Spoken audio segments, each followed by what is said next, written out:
નમસ્કાર, સ્વાગત છે આપનું સમન્વય સમાચારમાં। તાજેતરમાં યોજાયેલી લોકસભા ચૂંટણીમાં વડોદરામાં થયેલા ઓછા મતદાન માટે એક સામાજિક કાર્યકરે ચૂંટણી અધિકારીઓને જવાબદાર ઠેરવ્યા છે।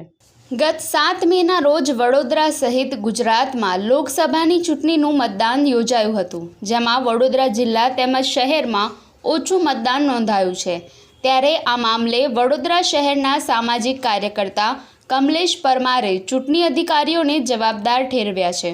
સામાજિક કાર્યકર્તા કમલેશ પરમારનું કહેવું છે કે મતદાન મથકો પર ગરમીને લઈને કોઈપણ ખાસ સુવિધાઓ રાખવામાં આવી ન હતી, જેના કારણે ઓછું મતદાન થયું છે, જે માટે ચૂંટણી અધિકારીઓ જવાબદાર છે।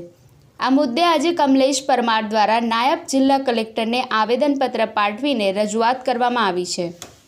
આજરોજ વડોદરા કલેક્ટર કચેરી ખાતે આવેદનપત્ર આપીને રજૂઆત કરવા માટે આવી છે। 7/5/2022ના રોજ જે લોકસભાનું ઇલેક્શન હતું તેમાં ખાસ કરીને ઘણી ગંભીર બેદરકારી જોવા મળી છે અને બેદરકારીના કારણે ઓછું મતદાન થયું છે, એટલે વડોદરા શહેર માટે શરમજનક બાબત કહેવાય।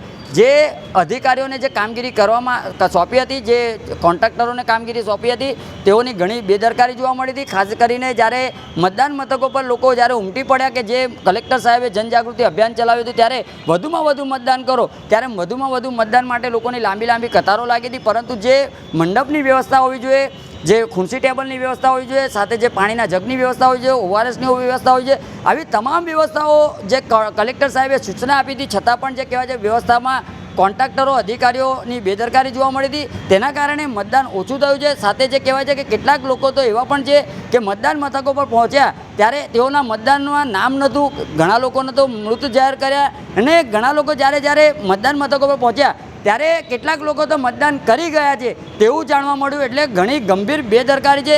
આ ઇલેક્શન જે કરવામાં આવ્યું છે, પરંતુ નિષ્પક્ષતાથી જે ઇલેક્શન થવું જોઈએ, સાથે જે ઘણી લોકોની જે બેદરકારી છે, આવા બેદરકારીઓ સામે કાયદાકીય કાર્યવાહી થવી જોઈએ તેવી અમારી માંગ સાથે આજે રજૂઆત કરી છે। અને અમને વિશ્વાસ છે વડોદરા શહેરના કલેક્ટર પર કે ચોક્કસથી આવા ચૂંટણી અધિકારીઓ હોય, કોન્ટ્રાક્ટરો હોય, જેની બેદરકારીઓ છે, આવા તમામ લોકો પર કાયદાકીય કાર્યવાહી કરવામાં આવે તેવી અમારી માંગ સાથે આજે રજૂઆત કરવા માટે આવ્યા હતા।